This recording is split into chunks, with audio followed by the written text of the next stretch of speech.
I want to talk about loyalty and honoring our partner, about betraying our partner, addiction, PTSD, pain management in this general terrain. So, in a nutshell, I'm betraying my partner at this time. Why and how? Waves of pain come in. My fear of the pain, my fear of not knowing what to do with the pain, sees that a wave of panic and pain hit in cycles that I cannot fully predict and certainly can't control. So that's the state I'm in. I'm being hit, and then this brain is panicking and saying, oh my God, the world's going to come to an end. Something has to be done. And then this brain is saying, how about this? How about this? How about this? How about this? How about this?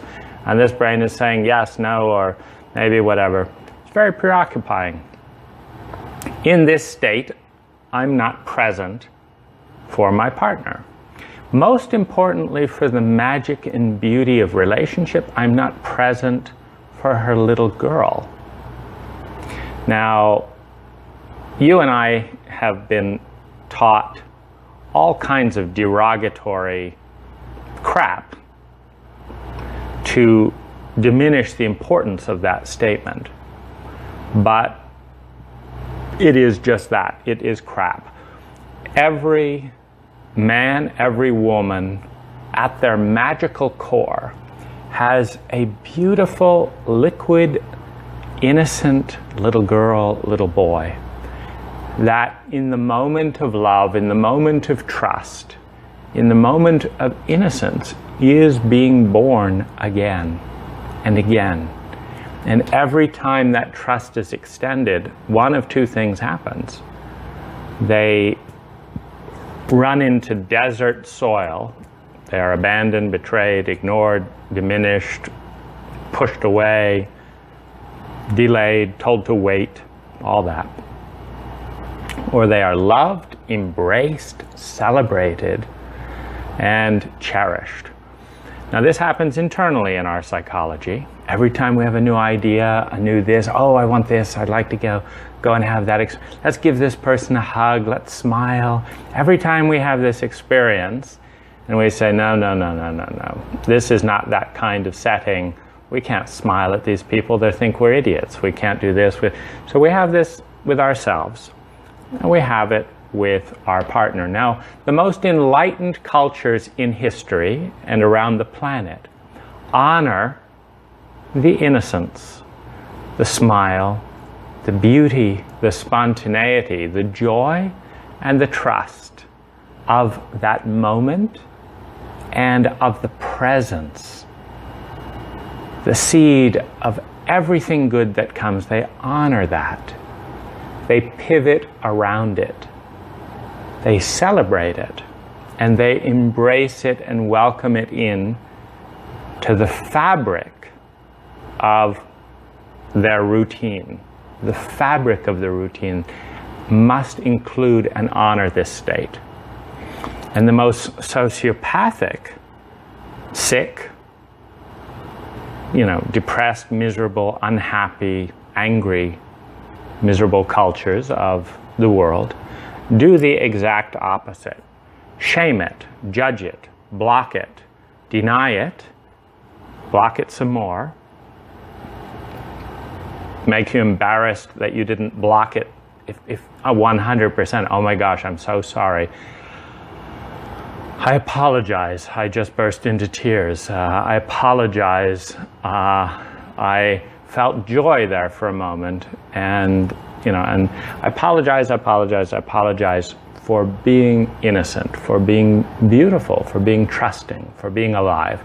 So the reason that every advanced culture, an advanced and healthy culture, is a culture in which the majority of its people experience well-being on the inside as much as the outside, in their environment as much as in their bodies, in their hearts as much as in their minds, in their spirits and in the connection with who they are. This is a healthy, a healed culture of well-being. And the reason this is honored is that everything magical and beautiful that comes later, new ideas, books, symphonies, they come out of this moment where nothing becomes something in the most beautiful birth. And every culture that kills its people and others and kills life does the opposite. They regulate, punish, judge, isolate, attack to such an extent that their people feel ashamed and apologetic, sad, scared that they even have feelings, let alone have the temerity to bring them out, let alone express them in the way that would allow the body to release them. And we, in a number of our Western cultures, are very sick in this terrain. And that sickness has been relabeled sophistication, appropriateness, being cool.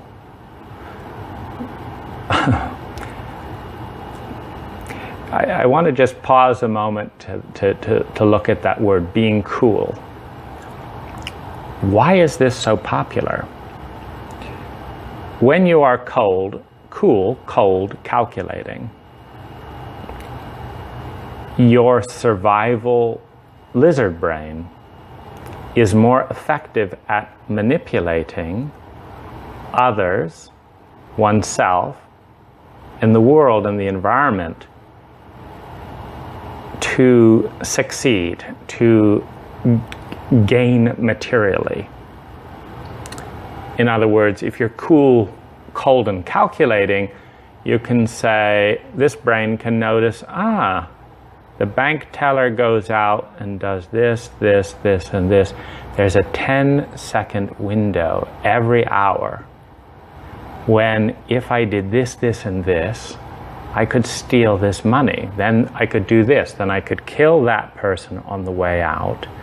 And my body would have a very high chance of survival. And it would be exciting, would break through this numbness, this sociopathic state that I'm in. And we think this is brilliant. We think it's great. Oh, those people are smart. You know, those rich people, those powerful people, they just manipulated that just right. Look at how they lied at that press conference. Isn't that brilliant? Just look at that politician. They asked this question, and he answered another question in such a way that it was ensured they would run out of time for the press. That was brilliant. Just look at it, you know. And we look at this with admiration in a sick and scarce and frightening context. Because when we're scared, when we don't know how we will survive in a sociopathic culture, then out-sociopathing someone else looks really great. Being cool, being cold, being calculating. What we're talking about is retreating to our reptilian brain. That's the cold brain. Lizards are cold. That's where it comes from in the lingo. And isn't that what we all aspire to? Like, yeah, fuck that girl. She was all right. Bent her over my knee. Oh, she made some nice sounds. Now, why does a guy want to say that rather than, she touched my heart? I never felt so vulnerable. I never felt my own innocence in this way. And I was so proud to love this woman. I was so proud. And I felt so protective of her innocence. And so caring. And the happiest thing that I felt was, this sense that all my normal preferences, they didn't really matter, because that joy on her face is so beautiful. I want to see it again more than I want what I thought I was. And so I'm becoming a new man around her. I'm becoming a new man.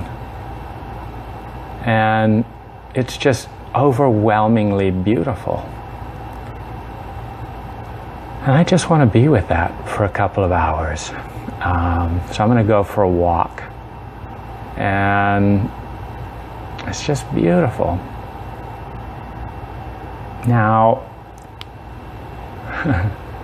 the question is, which man do you want to be, and why? Why are so many men competing to be colder? Unaffected, sociopathic, is the ultimate coolness. Unaffected, sociopathic, clever, manipulative, successful,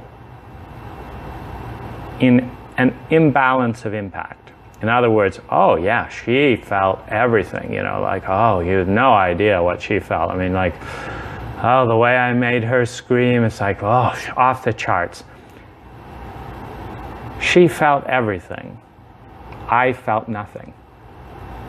I changed her life. I rocked her world. Yeah, for me, just another fucking bitch of the day, I don't get too involved. I'm not affected. I'm shrewd. I'm successful. I know what to say to make people happy. Like, where's all this? It's coming from the fact that in a world of extraordinary pain and scarcity, which is part of our human history, of the Second World War, the Great Depression, the one, it's part of our history. It's part of our mythology. And sociopaths, the sociopathic brain, is more effective at surviving in states of scarcity and fear. That's its job. Now, if you can't get out of that, then it makes sense to immobilize it. If you're so scared, and you're in such a terrifying world, and you can't trust anyone because you've been abused, because you've been hurt, because when you were in that place where you would have done anything and become anyone, what your mom and dad asked you to do was to see yourself as a no-good, burden, waste of time, piece of shit. And that joy of being anything at all. Dad, Mom, I love you. What will make you happy? Be a piece of shit. Get out of my face. Get out of here. This will make me happy. And just know, you are never going anywhere. You're worthless. Well, this hurts. It's devastating. It's the ultimate abuse. It's the ultimate slap in the face of love and the spirit of trust and innocence. And it is evil. It's the ultimate evil. Because you take a lifetime of innocence and possibility and you turn it in on itself. And you say that what will make me happy? take all that innocent love. What will make me happy is to see you know that you are worthless and amount to nothing. If you do that, I'll be happy. I'll get off your back. Okay, Mom. Okay, Dad. It's crushing. Absolutely life-crushing. And it's amplified by bullies. It's amplified by other angry adults and stuff. Whack. So then, being cool makes sense. I'm not collapsed. I'm not devastated. See, and then what the culture does is when you're crying, when you're heartbroken, when your guts are spilled all over the floor, what a wuss. What a bunch of crap. What a loser. You can't heal the wound when you're being shamed and salted just for bleeding. The more you bleed, the more salt we'll throw on it until you get it that your feelings don't matter. When you get that, we'll start treating you with a little respect. So you dump this on, you salt it up, and then you take all the women, all the girls, and let's have them tease the sensitive one. Let's have them tease, add their little insults, show their attention to the strong one, to the cool one. And now suddenly everyone wants to be sociopathic. Everyone wants to be cold. Everyone wants to look good and be liked. The only trouble is, it's a narrow bandwidth of what is designed to be survival mentality. Like this is like survival rations of the soul. Looking good, being cool, sociopathically winning and out-manipulating others is breadcrumbs. It's getting you through the day. Because our spirit is not interested in Nike sneakers.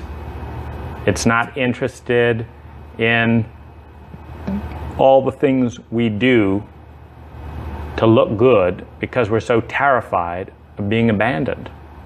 It's interested in the ways that we bring who we are into the world and connect with other people who are bringing their spirit into the world. This is what interests our spirit, our soul, our self, who we really are. When that's cut away, it is the ultimate wound. There is the ultimate grief at a lifetime wasted with appearance in a sociopathic state. In order, trading the gold of essence, of beauty, of vulnerability, of trust for the fool's gold of appearance, sex without emotion, relationships without truth, and acquisition without honor, without honoring the people we are acquiring from, without honoring the people who are creating what we acquire, without honoring the people who are selling or giving, and without honoring ourselves, ourself. We honor an image. It's painful. What's been happening for me is this wound is surfacing. this wound is surfacing, and it hurts like hell. And I wonder how I'm going to get through the day. And yet I know, because not all of me is in the wound. And most of what I do has created the trust and the respect and the safety for my sweetheart's little innocence. I say little, but I mean a young age. The joy, the innocence, the wonder. She's one of the most beautiful beings that I've encountered, precisely because of that joy, that wonder, that innocence. And it's all the more beautiful knowing how intensely and systematically it's been shut down 98% of the time, culturally, religiously, educationally, school, etc. It's like the horror stories of beating that innocence into a pulp and then shaming it for the grief, the agony of its emotion is incredible. And yet as this wound comes up, as I'm so terrified of this wound, my mind goes into hyperdrive trying to come up with distractions from this pain. In that state, I'm not a real partner. I'm hiding from my pain. I'm managing my pain. I'm balming my pain with everything I can think of. Sugar, speed, control, visions, plans, aspirations, goals. These are all balms that give my Western mind the sense that my whole world is not completely falling apart, even when this agony is just erupting like a volcano at intensities that I cannot manage. And so I'm not there for her. And what I want to talk about is how I try and manage that with my partner. So the first thing is, even when I'm completely lost in one of my distractions, there's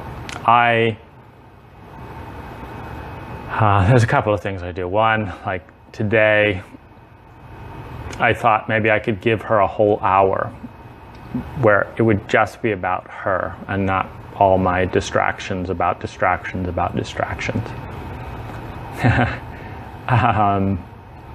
But I've been in a lot of pain, and so I need something pretty loud to get out of it. And as a Filipina, culturally, her first response is to give it back to me.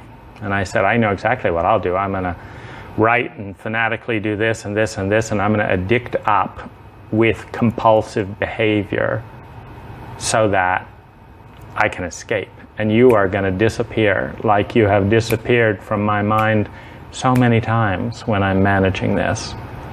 And so I'm trying to do something different for that for an hour. And she's like, well, this is fine. I'm laying there beside her.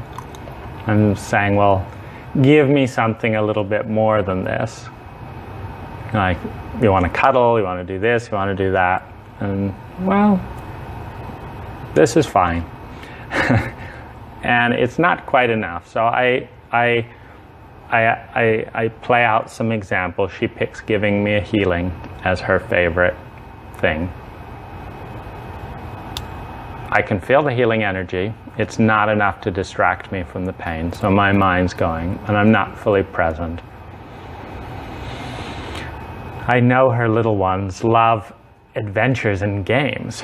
Like me, she had no real childhood.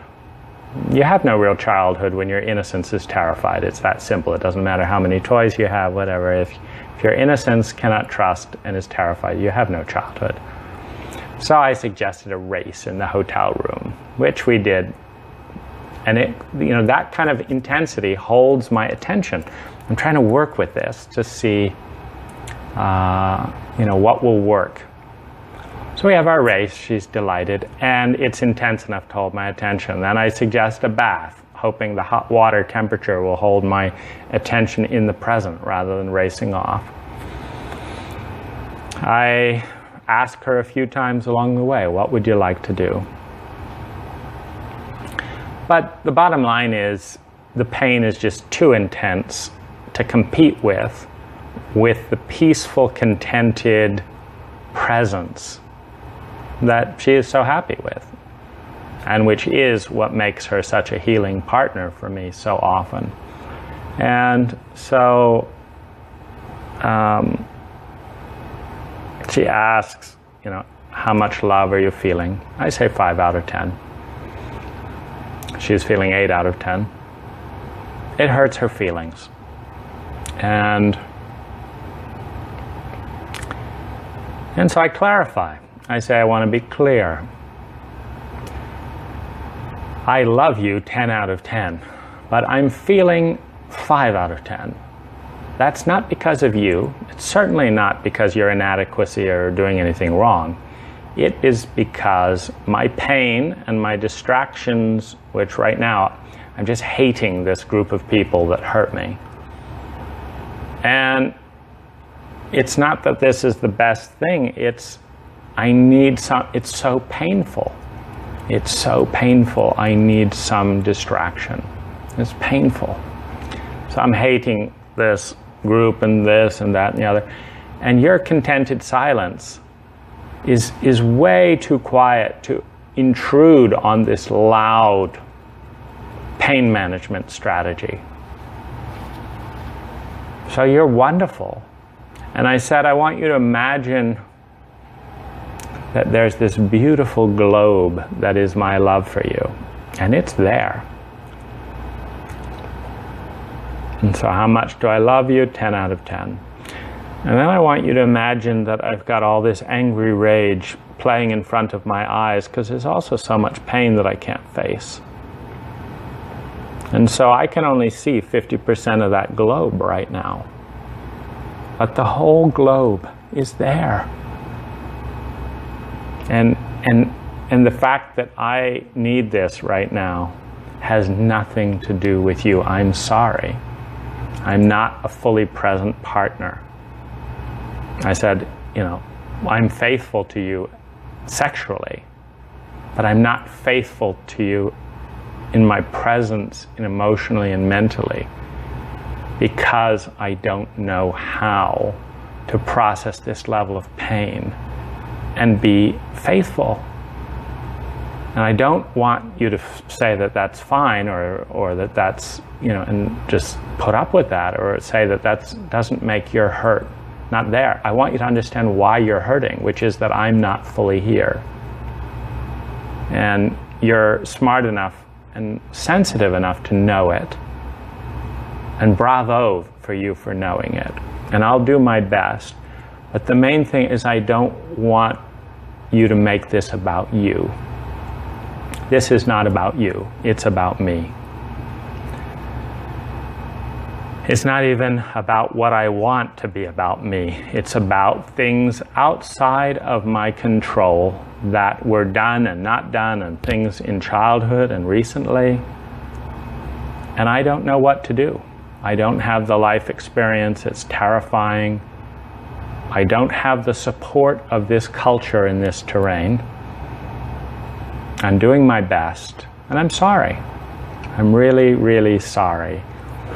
And apologizing for the truth of our impact is, I think, something that we owe our partners with, this is aspects of PTSD. It's aspects of trauma. It's variety of mental emotional co-infections, diseases in different forms that each in their way take me out of the beauty of the present. and out also of the agony of the pain that is erupting. Now, talking about this brings consciousness in, which is the most vital medicine in any sick terrain. Consciousness is the great healer. Consciousness is not sociopathic analysis. That's more sickness.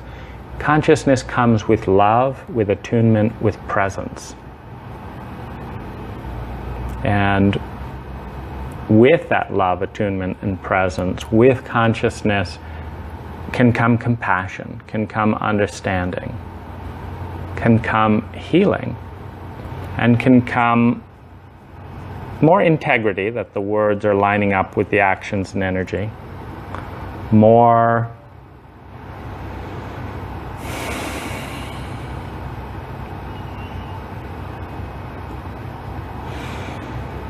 integrity, that the consciousness is present with what is going on and can respond. Because our consciousness, our self, at its core is loving, understanding, empathic, beautiful, and healing. We just need to be present to it and bring our agony, our wound to it. And when we are really lucky, as I am, we have partners who trust, who care, who try to understand, and who love us when we are loyal, when we are disloyal, when who we have become in our pain and trauma is hurtful and is hurting them. When we can honor that hurt and acknowledge it, it makes it more tolerable. Because there's many levels of hurting one. One is the hurt. The second is to ignore it. And the third is to lie about it. Pretend it's not there. The fourth is to make them work really hard to prove that it is there. There's so many ways we can hurt people and leave them alone in the hurt. Yet we can love that hurt when we say, I see it and I'm sorry. I see it and I'm sorry.